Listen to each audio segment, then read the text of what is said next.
എനിക്കുണ്ട് ഇപ്പോൾ ഒരു പെറ്റുണ്ട്. അവന് വെറുതെ ഒബ്സർവ് ചെയ്യാതെ തന്നെ, പക്ഷെ നമ്മൾ ഒബ്സർവ് ചെയ്യണം കേട്ടോ. അതിന് നമ്മൾ വേറെ ചിന്തകളിൽ നിന്നുകൊണ്ട് നമ്മൾ അതിനെ നോക്കി കഴിഞ്ഞ് കഴിഞ്ഞാൽ അവൻ എന്താ ചെയ്യണമെന്ന് പിടിയിട്ടില്ല. അവൻ ഭയങ്കര സ്പിരിച്വലാണ്. അതായത് ഞാൻ മനസ്സിലാക്കുന്ന എല്ലാ പൂച്ചകളും കേട്ടോ, ഞാൻ പറഞ്ഞ ഇപ്പം എൻ്റെ ഒരു പൂച്ച എന്നുള്ള രീതിയിലല്ല. എനിക്ക് അടുത്ത് ഇടപഴകാൻ പറ്റിയത് ഈ ഒരു ബീയിങ്ങിനോടാണ്. ഞാൻ വേറെ എനിക്കൊരു പെറ്റുണ്ടായിട്ടില്ല. പെറ്റുണ്ടായിരുന്നു, ഒരു പറയാമെന്ന് പറഞ്ഞ ഇവിടെ പരുന്തുണ്ടായിരുന്നു. പക്ഷെ അത് ചെറുപ്പത്തിൽ തന്നെ അത് മരിച്ചുപോയി. അപ്പോൾ പിന്നെ എനിക്കതിന് പെറ്റൊന്നും ഉണ്ടായിട്ടില്ല. അപ്പോൾ ഈ ഒരു പെറ്റ് വന്നപ്പോൾ ഞാൻ അവനെ ഒബ്സർവ് ചെയ്യുന്നതോറും എനിക്ക് കുറേ കാര്യങ്ങൾ മനസ്സിലാക്കാൻ വരുന്നുണ്ട്. അതായത് അവൻ നൗവിലാണ്. അവന് മുമ്പുള്ളതോ അല്ലെങ്കിൽ നാളത്തെക്കുറിച്ചൊന്നും അവന് ഒരു കൺസേണും ഇല്ല. അവന് അപ്പോഴാണ് അവൻ്റെ ജീവിതം. അവൻ നന്നായിട്ട് ഉറങ്ങുന്നു, നന്നായിട്ട് ഭക്ഷണം കഴിക്കുന്നു, അവന് വേറെ ഒന്നും ബാധകമാവുന്നില്ല. ശരിക്കും പറഞ്ഞാൽ അത് തന്നെ എൻ്റെ ഒരു സിമ്പിൾ ഫിലോസഫിയാണ് ജീവിക്കാൻ പറ്റിയ. ഇന്നത്തെ കാര്യം ഇപ്പം ഞാൻ ഇൻ്റർവ്യൂ അറ്റൻഡ് ചെയ്യണം. അതിൻ്റെ അടുത്ത കാര്യം അത് അപ്പം നോക്കാമെന്നുള്ളൊരു മൈൻഡ് വരുമ്പോഴത്തേക്കും അത് ഭയങ്കര എളുപ്പമാണ് വേറൊരു രീതിയിൽ. പക്ഷേ പ്രതിസന്ധികൾ വരുമ്പോൾ ഇതൊക്കെ ഭയങ്കര പാടാണ്. ഇങ്ങനെയുള്ള ഫിലോസഫി അല്ലെങ്കിൽ ഇങ്ങനെയുള്ള കാര്യങ്ങൾ അല്ലെങ്കിൽ നമ്മൾ എല്ലാം ഫോളോ ചെയ്യാനുള്ളൊരു ബുദ്ധിമുട്ടൊക്കെ വരും. ബട്ട് കുറച്ച് കഴിയുമ്പോൾ നമുക്ക് നമ്മളുടെ ആ ഒരു സെൻറ്റേർഡ് ആവാൻ പറ്റും. കുറച്ചും കൂടെ നമ്മൾ ഇങ്ങനെ ഒരു ഈ ഒരു പെർസ്പെക്റ്റീവിൽ നമ്മൾ കുറച്ച് കാര്യങ്ങളും കൂടെ കാണാൻ പറ്റിയാൽ നമുക്ക് കുറച്ചും കൂടെ സെൻറ്റേർഡ് ആവാൻ പറ്റും പ്രതിസന്ധികളിൽ എന്നുള്ളതാണ്. സൂഫിസത്തിൻ്റെ ഒക്കെ സ്ട്രെയിൻസ് ലൈഫിലും വരികളിലും ഒക്കെ ഫീൽ ചെയ്യാറുണ്ട്. സൂഫിസമായിട്ട് ക്ലോസ്ലി കണക്റ്റഡ് ആണോ? ഇല്ല, അങ്ങനെയില്ല. ഞാൻ ഈ ചില സമയത്ത് കുറച്ച് നാളൊക്കെ കണ്ടിന്യൂസ് ആയിട്ട് ദർഗാസ് ഒക്കെ പോയിട്ടുണ്ട്. ഈ പറഞ്ഞ ഹസ്രത് നിസാമുദ്ദീൻ ഡൽഹി, അജ്മീർ, അങ്ങനെ എനിക്ക് കുറച്ചല്ലാണ്ട് പോയിരിക്കുമ്പോൾ ഒരു വേറൊരു അവസ്ഥയിലേക്ക് എലവേറ്റ് ആവുന്ന സ്ഥലങ്ങളിൽ ഞാൻ പോയിരുന്നിട്ടൊക്കെ ഉണ്ട്. പക്ഷെ ഇപ്പം ഞാൻ അങ്ങനെ അതിന് വേണ്ടിയിട്ടൊന്നും പറഞ്ഞൊന്നും പോകാറില്ല. ഇടയ്ക്ക് അങ്ങനെ ഒരു മൈൻഡ് വന്നാൽ അവിടെ പോയി ഒന്ന് ഇരിക്കാല്ലേ എന്ന് തോന്നുമ്പോൾ അങ്ങനെ പോവാ, അത്രയൊക്കെ ഉള്ളൂ. പണ്ട് കുറച്ച് ഞാൻ ഈ പറഞ്ഞ ഒരു 2018, 19 അല്ലെങ്കിൽ 22 വരെയൊക്കെ തന്നെ കുറച്ച് കണ്ടിന്യൂസ് ആയിട്ട് ഇങ്ങനെയുള്ള യാത്രകളൊക്കെ ഉണ്ടായിരുന്നു. അതൊക്കെയാണ് ആ ഒരു ഈ പറഞ്ഞൊരു സൂഫിസം എന്ന് പറയുന്നതിൻ്റെ ഒരു കണക്ഷൻ. ആക്ടേഴ്സിന്റെ ഒക്കെ സൈഡിൽ നിന്നുള്ള സപ്പോർട്ട് ഒക്കെ ഉണ്ടായിരുന്നു, കോ ആക്ടേഴ്സിന്റെ സൈഡിൽ? അല്ല, ഞാൻ അതൊരു ഇതായിട്ട് പറയല്ല, ഒരു മോശം കാര്യമായിട്ട് പറയല്ല. എനിക്ക് സിനിമയിൽ നിന്ന് സത്യം പറഞ്ഞ സുഹൃത്തുക്കളില്ല. അത് എനിക്ക് തോന്നുന്ന ഒരുമാതിരിപ്പെട്ട അതിൻ്റെ ഒരു ഫാക്റ്റാണ്. അല്ലാതെ നമ്മൾക്ക് നമ്മളെവിടെയെങ്കിലും കാണുമ്പോൾ ഇതാവുന്നു, അതവിടെ എന്തൊക്കെയുണ്ട് വിശേഷം ചോദിക്കുന്നു, അല്ലെങ്കിൽ കൈ കൊടുക്കുന്നു, കെട്ടിപ്പിടിക്കുന്നു. എൻ്റെ അപ്പുറത്തേക്ക് എനിക്കൊരു സിനിമയിൽ നിന്നൊരു സുഹൃത്തില്ല. എനിക്ക് എൻ്റെ സ്കൂളിൽ പഠിച്ച കുറച്ച് സുഹൃത്തുക്കളുണ്ട്. പിന്നെ എൻ്റെ വീട്ടിലാണ് ഞാൻ എൻ്റെ കാര്യങ്ങൾ അല്ലെങ്കിൽ ഒരു വലിയൊരു എൻ്റെ ഒരു ബേർഡൻ ഞാൻ പങ്കുവെക്കുന്നത് അല്ലെങ്കിൽ എൻ്റെ ഒരു വിഷമം പങ്കുവെക്കുന്നത് ശരിക്കും എൻ്റെ വീട്ടിലാണ്. അപ്പോൾ അതാണ് എൻ്റെ ഉത്തരം. ഒരു ന്യൂ കമ്മർ, ഒരു ഫ്രഷർ ഫേസ് ചെയ്യുന്നതിലപ്പുറം ഒരുപാട് പ്രശ്നങ്ങൾ ഷെയ്ൻ ഫേസ് ചെയ്തു കഴിഞ്ഞ കുറച്ച് കാലങ്ങളിൽ. അതിൽ നിന്നൊക്കെ എന്താണ് മനസ്സിലാക്കിയിട്ട് നമ്മളെല്ലാവരും ഓരോ പാഠങ്ങൾ പഠിക്കുമല്ലോ നമ്മുടെ അപ്സ് ആൻഡ് ഡൗൺസിലൊക്കെ. എന്താ ഷെയ്ൻ പഠിച്ചിട്ടുള്ള മനസ്സിലാക്കിയിട്ടുള്ള കാര്യങ്ങൾ എന്തൊക്കെയാണ്? എനിക്ക് നേരത്തെ പറഞ്ഞ കാര്യം തന്നെയാണ്. You have to be a little detach from your whatever your situation. Detach ആയിരിക്കണം. ആ ഡിറ്റാച്ച് ആയിക്കൊണ്ട് തന്നെ നമുക്ക് അറ്റാച്ച് ആവാനുള്ള ഒരു കേപ്പബിലിറ്റി ഉണ്ടാക്കിയെടുക്കണം എന്നുള്ളതാണ് ഞാൻ പഠിച്ചത്. ഇൻഡസ്ട്രീനെ ഞാനിപ്പോൾ അങ്ങനെ നോക്കുന്നില്ല. ഞാൻ എൻ്റെ സിനിമകൾ ചെയ്യുന്നു, ഞാൻ കഥകൾ നോക്കുന്നു. ഇൻഡസ്ട്രി എന്താ പറയുക, ഇൻഡസ്ട്രി എങ്ങനെ നമുക്ക് നോക്കാൻ പറ്റും എന്നുള്ളതാണ്. ഇൻഡസ്ട്രി ആണല്ലോ. എനിക്ക് എൻ്റെ വർക്ക് ചെയ്യുക, ആ പടം തിയേറ്ററിൽ എത്തിക്കുക, അതിന് വേണ്ട കാര്യങ്ങൾ നോക്കുന്നു എന്നുള്ളതാണ്. ഷെയ്നിന്റെ സിനിമാറ്റിക് ജേർണിയിൽ രാജീവ് രവിക്ക് വലിയൊരു റോളുണ്ട്. ആ ഒരു ബന്ധം എങ്ങനെയൊന്ന് ഡിഫൈൻ ചെയ്യാം?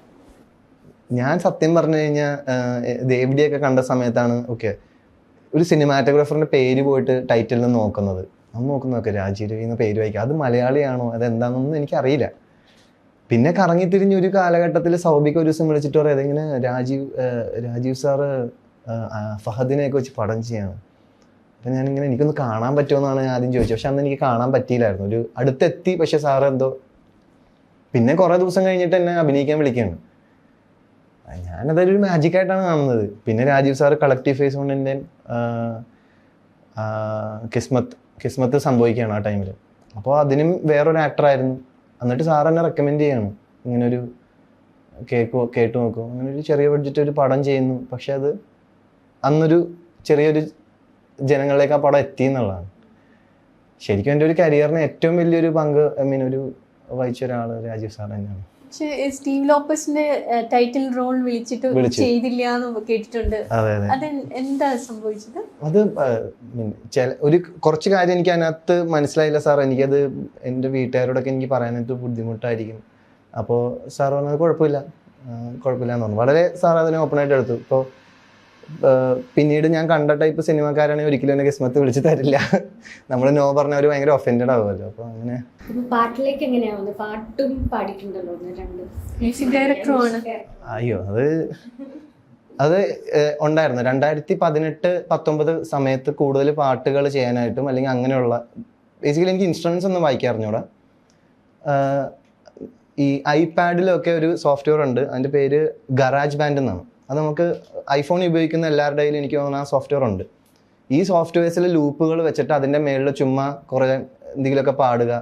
അപ്പോൾ ആദ്യം അത് ഭയങ്കര ഒരു നല്ലൊരു മോശം അവസ്ഥയിൽ തന്നെയായിരുന്നു ഉള്ളത്. പിന്നെ എനിക്ക് അതിനോട് കൂടുതൽ ഒരു ക്രേസ് വന്നു.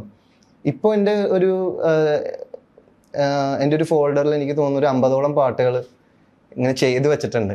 പക്ഷെ ഇതെന്നാ പറഞ്ഞ പോലെ ഭയങ്കര ഇന്നത്തെ ഭയങ്കര ഒരു എന്താ പറയുക, ഭയങ്കര കോണ്ടംപററി ആയ സോങ്സ് ഒന്നും അല്ല. കുറച്ച് ഞാൻ പോയ ഒരു യാത്ര, എൻ്റെ ഒരു ജീവിതത്തിൻ്റെ ഒരു യാത്രയുടെയൊക്കെ ബേസ് ചെയ്തിട്ട്, അല്ലെങ്കിൽ ഒരു പെർട്ടിക്കുലർ പറഞ്ഞാൽ ഇപ്പോൾ ഒരു പെർട്ടിക്കുലർ ഒരു സിനിമയ്ക്ക് പറ്റിയ ഒരു പാട്ടല്ല, എൻ്റെ ഒരു ഭയങ്കര ഫീൽ ചെയ്ത ഒരു പേഴ്സണൽ എക്സ്പീരിയൻസ് ആണ് ആ പാട്ടുകൾ.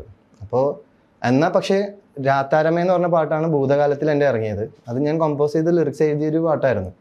അത് ആക്ച്വലി ആ പടത്തിന് വേണ്ടി തന്നെ ഒന്ന് ചെയ്യണമെന്ന് പറഞ്ഞ് ട്രൈ ചെയ്ത് കുറേ പാട്ടുകൾ ഞാൻ നമ്മുടെ രാഹുൽ സദാശിവന് കൊടുത്തു. അതിൽ നിന്ന് പുള്ളിക്കാരന് ഓക്കെ ഈ പാട്ട് കുഴപ്പമില്ല എന്ന് പറഞ്ഞ് വെച്ചതാണ്.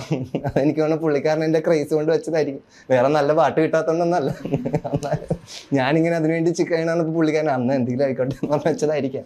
നല്ല പാട്ടല്ലേ ഇത്? അത് കുഴപ്പമില്ലാത്തൊരു പാട്ടാണ്. സുഷിൻ ശ്യാമുമായിട്ടുള്ള അസോസിയേഷൻ ഇങ്ങനെ തന്നെ സംഭവിച്ചതാണോ? അയ്യോ, സുഷിൻ ചേട്ടന് ആണ് കിസ്മത്ത് എന്ന സിനിമയ്ക്ക് ഫസ്റ്റ് BGM ചെയ്യാനായിട്ടാണ് സുഷിൻ ചേട്ടനായിട്ട് അപ്രോച്ച് ചെയ്യുന്നത്. അപ്പോൾ സുഷിൻ ചേട്ടനായിട്ട് ഈ പറഞ്ഞ പോലെ അങ്ങനെയാണ് കിസ്സബാദിൽ എന്ന പാട്ട് എനിക്ക് തോന്നുന്ന ബാക്ക്ഗ്രൗണ്ട് സ്കോറിൻ്റെ ഭാഗമായിട്ട് തന്നെ ഉണ്ടായി വന്നൊരു പാട്ടാണ്. അത് ആ പാട്ട് ആ പടത്തിനൊരു ഭയങ്കരമായൊരു ബൂസ്റ്റിംഗ് കൊടുത്തു. അത് യൂട്യൂബിലെല്ലാം വന്നപ്പോൾ അതിനൊരു ഭയങ്കര ഒരു ഐഡൻറ്റിറ്റി കൊടുത്തു ആ പടത്തിനും. പിന്നെ സുഷിൻ ചേട്ടൻ്റെ സ്കോർ അതിനകത്ത് ഭയങ്കരമായിട്ട് ആ പടത്തിനെ അപ്ലിഫ്റ്റ് ചെയ്തു, ഭയങ്കര ഇമോഷണൽ കണക്റ്റ് കൊണ്ടുവന്നു. പിന്നെ സുഷിൻ ചേട്ടൻ്റെ ആയിട്ടുള്ള എന്ന് പറഞ്ഞാൽ കുമ്പളങ്ങി നൈറ്റ്സ് ആണ്. അത് ഒരു എവർഗ്രീൻ ഹിറ്റ് സോങ്സ് ആണ് പുള്ളി കൊടുത്തത്. അങ്ങനെയൊക്കെയാണ് എനിക്ക് സുഷിൻ ചേട്ടനായിട്ടുള്ളൊരു കണക്ഷൻ. ഷെയ്ൻ്റെ ആക്ടിങ് ജേർണി നോക്കിക്കഴിഞ്ഞാൽ സാധാരണ കുറച്ച് പെക്യൂലിയർ ആണ്. കാരണം സാധാരണ ഷെയ്ൻ്റെ ഏജിൽ ആക്ടിങ് കരിയർ സ്റ്റാർട്ട് ചെയ്യുന്ന ആൾക്കാർ കുറച്ച് ലൈറ്റ് ഹാർട്ടഡ് സിനിമകൾ ചെയ്തിട്ട് പതുക്കെ കുറച്ച് ഇൻറ്റൻസ് ആയിട്ടുള്ള സിനിമകളൊക്കെ ചെയ്യും. ഷെയ്ൻ തുടക്കം തൊട്ട് വളരെ ഇൻറ്റൻസ് ആയിട്ടുള്ള കഥാപാത്രങ്ങളും അങ്ങനത്തെ സിനിമകളുടെ ഭാഗമായിരുന്നു. അത് ഷെയ്നെ എത്രത്തോളം പലയിടത്തും പറഞ്ഞിട്ടുണ്ടെന്ന് തോന്നുന്നു, like it took an emotional toll on you എന്നത്. അതിൽ നിന്ന് ഷെയ്ൻ ഇപ്പോൾ ഓവർകം ചെയ്യാൻ പറ്റുന്നുണ്ടോ? തീർച്ചയായിട്ടും. ഇപ്പോൾ പോസ്റ്റ് കോവിഡ് ആ ഒരു ഫേസ് എനിക്ക് അതാ ഇരുന്ന ഒരു ടൈമിൽ നമ്മളെല്ലാവരും ഇരുന്നപ്പോൾ എല്ലാവരും അവരവരെ കുറിച്ച് ചിന്തിക്കുന്നു എന്ന് പറഞ്ഞാൽ ഞാനും എന്നെപ്പറ്റി ചിന്തിച്ചു. അപ്പോൾ എനിക്ക് തോന്നിയത് ഇത് കംപ്ലീറ്റ്ലി അങ്ങനെ ഒരു സിനിമകൾ വേണ്ടാന്ന് വെക്കല്ല. അതായത് അത് മാത്രം ആ ഒരു 2 മണിക്കൂർ നമുക്ക് ചെയ്യാന്ന് വെച്ച് കഴിഞ്ഞാൽ, അല്ലെങ്കിൽ അത് ആൾക്കാരെ കാണിക്കാന്ന് വെച്ച് കഴിഞ്ഞാലും അത് ഇച്ചിരി കൂടുതലാണ്. സോ ഞാൻ മനസ്സിലാക്കിയത് ഇതെല്ലാം വേണമല്ലോ. ഒരു സിനിമയ്ക്ക് ഇൻറ്റൻസായ മുഹൂർത്തങ്ങൾ ഉറപ്പായും വേണം. അപ്പോൾ ഞാനിപ്പോൾ ആഗ്രഹിക്കുന്നത് ഇതിൻ്റെ എല്ലാത്തിൻ്റെയും ഒരു കൊളാബാണ് ആക്ച്വലി. അത്തരം പടങ്ങൾ വരാനും, ഇപ്പോൾ ഈവൻ ബൾട്ടി ആണെങ്കിലും അതിൽ ലൈറ്ററായിട്ടുള്ള ഇമോഷൻസ് ഉണ്ട്, അതിൽ ഫ്രണ്ട്ഷിപ്പ് അല്ലെങ്കിൽ അത്തരം നല്ല ഫണ്ണായിട്ടുള്ള അങ്ങനെ ഒരു പരിപാടികളുണ്ട്. ഈവൻ ഈ പറഞ്ഞ പോലെ മാസ് അല്ലെങ്കിൽ അങ്ങനത്തെ എലമെന്റ്സ് ഉണ്ട്, ലവ് ഉണ്ട്, ഫാമിലിയുടെ ചെറിയ പരിപാടികൾ. അപ്പോൾ ഇതെല്ലാം ഒരു പടത്തിൽ നമുക്ക് കൊടുക്കാൻ പറ്റുവാണെങ്കിൽ, അതായത് എല്ലാ പടത്തിനും അല്ല, ജോണർ ഡ്രിവൺ ആയിട്ട് നമ്മൾ ചെയ്യേണ്ടി വരും. ഇപ്പം ഞാൻ ലാസ്റ്റ് ചെയ്ത പടം ജിത്തു സാറിൻ്റെ പ്രൊഡക്ഷനിലുണ്ടായിരുന്ന പടം അതൊരു കംപ്ലീറ്റ് ഇൻവെസ്റ്റിഗേഷൻ ത്രില്ലറാണ്. അപ്പോൾ അങ്ങനെയും ചെയ്യേണ്ടി വരും. ബട്ട് ഇപ്പം ഞാൻ അങ്ങനെയൊക്കെ ആഗ്രഹിക്കുന്നു. അതായത് സംഭവം ഭയങ്കര ഇൻറ്റൻസ് ആയിട്ട് ഈ 2 മണിക്കൂറും ചെയ്യേണ്ട, അല്ലാതെ കുറച്ചായിട്ടൊക്കെ ചെയ്യാൻ പറ്റുവാണെങ്കിൽ എനിക്ക് തോന്നുന്നു അതായിരിക്കും കുറച്ച് എനിക്കും നല്ലതെന്ന് തോന്നി. ലിറ്റിൽ ഹാർട്ട്സ് മാത്രമാണ് തോന്നുന്നു ഇൻറ്റൻസ് അല്ല ഈ അതെ അതെ അതെ പേഴ്സണലി എങ്ങനെ ഭയങ്കര ഇന്റൻസ് ആളാണോ? അല്ലല്ലല്ല, അതാ പറഞ്ഞേ, എല്ലാം ഇപ്പൊ നമ്മളിപ്പോ കാലാവസ്ഥ നോക്കുമ്പോ ഇടക്ക് മഴ പെയ്യും ഇടക്ക് വെയിലൊക്കെ വരുന്ന പോലെ തന്നെ അങ്ങനത്തെ ഒരു മനുഷ്യൻ എല്ലാം ഉള്ള ഒരാളാണ്. ഇമോഷണൽ ആയിട്ടുള്ള ആളാണോ? ഇമോഷണൽ ആയിട്ടുള്ള ആളാണ്.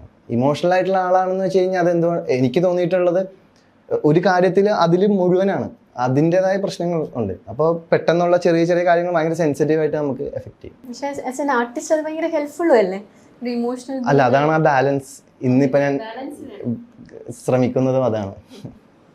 ഈ പ്രെപ്പ് എടുക്കുന്നതിന്റെ ഭാഗമായിട്ടാണോ ഇത്രയും ക്യാരക്ടർ ഉള്ളിലോട്ട് പിന്നെ ആ സിനിമ കഴിയുമ്പോഴത്തേനും അതിൽ നിന്ന് ഡിറ്റാച്ച് ആവാൻ പറ്റാത്തതാവുന്നത്? അല്ല, പക്ഷെ അത് ഞാൻ പറഞ്ഞു, ഞാൻ ഒരുപാട് കുറേ എനിക്ക് മാറ്റം ഉണ്ടായെന്ന് പറയാൻ കാര്യം ഇഷ്കെല്ലാം ചെയ്യുന്ന ടൈമിൽ ഭയങ്കര ബുദ്ധിമുട്ടായിരുന്നു, എനിക്ക് ഉറങ്ങാൻ പറ്റുന്നുണ്ടായില്ല. അപ്പോൾ അതിൽ നിന്നൊക്കെ നോക്കിക്കഴിഞ്ഞാൽ ഇന്നിപ്പോൾ ഞാൻ ചെയ്യുന്നു, അത് കഴിയുന്നു എന്ന് പറയുന്ന ഒരു അവസ്ഥ എനിക്ക് തന്നെ പറ്റുന്നുണ്ട്. പക്ഷെ ആ ചെയ്യുന്ന ഒരു കാലയളവിൽ ചെറിയതായിട്ട് അതിൻ്റെതായ ഇപ്പം ഞാൻ ചെയ്തത് ലാസ്റ്റ് പോലീസ് ഓഫീസർ ഭയങ്കര കൃത്യനിഷ്ഠ, ഭയങ്കര വേറെ രീതിയിലുള്ള ഭയങ്കര എന്താ പറയുക ക്ലീൻ ആയിട്ടുള്ള പ്രോപ്പർ തിങ്കിങ്ങുകൾ അങ്ങനത്തെ ഒരാളാണെങ്കിൽ അതിൻ്റെതായ ഇൻഫ്ലുവൻസ് എൻ്റെ ലൈഫിലും ഉണ്ടാവും. ഈവൻ ഞാൻ ഇടുന്ന ഡ്രസ്സിൽ പോലും ഉണ്ടാവും. അതായത് അത് ഞാൻ അറിഞ്ഞുകൊണ്ടേനല്ല, അതെന്നെ ചിലപ്പോൾ ആ ക്യാരക്ടർ കൂടുതലായിട്ട് ചെയ്യാനോ അല്ലെങ്കിൽ ആ ഒരു സോണിൽ തന്നെ നിൽക്കാനോ ഹെൽപ്പ് ചെയ്യും. പക്ഷെ അതുകൊണ്ട് എൻ്റെ വേറെ ഒരു പേഴ്സണൽ ലൈഫിനെ ഞാനത് എഫക്റ്റ് ചെയ്യാനും സമ്മതിക്കുന്നില്ല ഇപ്പോൾ. അതാണ് ആ ഒരു ഡിഫറൻസ്. അതിലേക്ക് എങ്ങനെയാണ് എത്തിയത് ഷെയ്ൻ? സ്വയം ഉള്ള ഒരു ഇൻട്രോസ്പെക്ഷൻ ആയിരുന്നോ അതോ എക്സ്റ്റേണൽ ഹെൽപ്പ് സീക്ക് ചെയ്ത? അല്ല, സ്വയമായിരുന്നു. സ്വയം നമുക്കത് പറ്റുള്ളൂ എന്ന് എനിക്ക് മനസ്സിലായി. പിന്നെ ഞാൻ കുറേയും കൂടി കുറച്ച് അതാ പറഞ്ഞത്, ഡിറ്റാച്ച് ആൻഡ് അറ്റാച്ച് ആ ഒരു പരിപാടിയിലേക്ക് എത്താൻ പറ്റി എന്നുള്ളതാണ്.